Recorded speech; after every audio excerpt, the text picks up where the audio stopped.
the Northern Bank Raid, one of the most audacious crimes ever carried out. And we're here today in Belfast where a new film has been launched recreating the events leading up to this bank robbery. Cast your mind back to December 2004 when word began to filter through that a multi-million pound raid had been carried out right in Belfast city centre. What followed was not months but years of speculation and rumour about what happened. Not one person was ever brought to justice for this crime, and it has become a legend. So today I'm here with one of the writers from this movie. You're in a position of responsibility. Anyone could distract you and snatch those keys. Stop, Jesus Christ! Oh, God, no. This will be a very swift operation. You will evade security, fill 3 cages with cash, and bring them to us. And here's the clever bit. Not one of my men will set foot inside the bank. Your job is to keep each other's loved ones alive. So I'm here with Aisling Corristine, and she's one of the writers of this amazing new film. Aisling, what attracted you to this project? I love that it was about 2 characters, just, there was no political motives. It was just about 2 guys who were just having the worst day of their lives, and, which is true, and, how we could just show that on film rather than the whole, all the politics surrounding it, which I didn't really want to get into. But yeah, it was a horrendous story. It was crazy. It was so audacious, and it was awful what happened, and we just wanted to show sort of a snippet of what potentially happened around this story. Yes, because there's been so many rumours and counter-rumours about what happened that day. I can remember I was in a newsroom in Dublin and it filtered through and everyone was like, what? That seems very strange. What do you remember about it?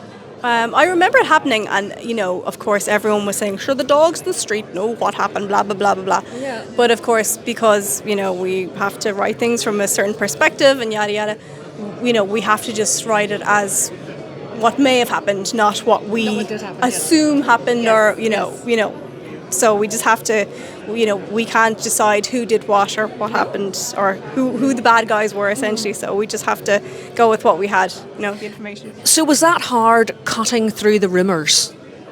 Yes and no, because in the end of it, we just decided it's about 2 guys and 2 women who were part of their families. And how do we have them having, the most awful experience, and let's focus on that and not focus on all the things that led up to it and surrounded it and fed into it. It was just about these people and about what happened to them.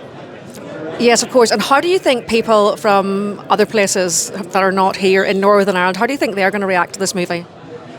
I think they'll be pleasantly surprised. I think they'll be, surprised that such a kind of a really slick, audacious film has come out of Ireland. I think the cast is incredible. When you see, not just the two main characters, but also the leading the supporting characters they're just phenomenal. And, I think they'll be really surprised about what the film brings, based on our small budget, based on, being in a small production essentially, and, that it was this really incredible story that didn't really get told and that people don't know that much about, and especially at the end, there's a little bit of a twist that people I think will either have forgotten or didn't know about in the first place. So I think that's really interesting. So tell us a little bit about you. How do you become a writer like this? Please don't do it. Please get a day job. It's an incredibly long and tiring process, and so much perseverance and so much this isn't going to happen, oh, it might happen. And basically step 1, get a day job, step 2, become a writer, and then hope it works out. It's incredibly difficult, and only that I've had so many really good people in my corner over the years. Yes, it definitely wouldn't have gone anywhere with so much luck. And what would you say to any young woman watching this now who wants a job like yours as a writer? I'd say, take all the opportunities and don't be afraid of, I better not do this or I better not do that. Absolutely not. I think a lot of people talk about imposter syndrome, absolutely, like, forget about it. Like, I mean, look at the world. Everyone's an imposter. It's ridiculous. So I would say just go for it. Do as much as you can. If you think you've got something good that's going on, send it to everyone you know. Send it to whoever you want, and best luck with it. Don't be shy. Forget about it. No, don't suffer fools. Fantastic. Aisling, thank you so much for your time this evening, and we're really looking forward to seeing this movie. All right, no worries. We call, you answer. Feel, she dies. Get your arse down there. What if you can't get them what they want? Do you not have faith in your husband, Mrs. Murray? Not always. I hear you. What did you say? Did you tell him? Go, go, go! What are you doing? Report of activity at the Northern Bank. You want more cash? Are you listening to me? I'm gonna need to see you inside the bag.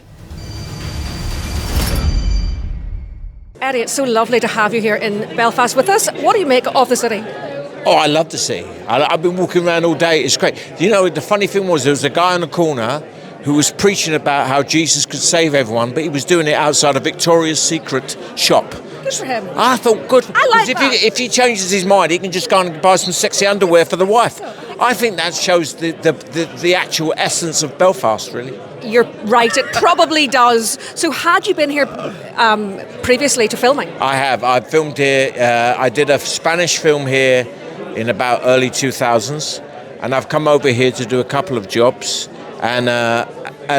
We shot 3 weeks in Dublin and 2 weeks in Belfast to do this. Yeah. Ah, right. So tell us about your role in this film. Well, I play Richard Murray, who's the bank manager, and Richard's wife is kidnapped. They've changed the names. Yes, they've changed the names. So because it's inspired by the story, it's not based on the actual characters. Right. Okay. So Richard's wife is kidnapped, and Aina plays Barry, the security guard. His mum is kidnapped, and in order to save the wife and the mum, we have to rob the bank. But also, we have a difficult history together.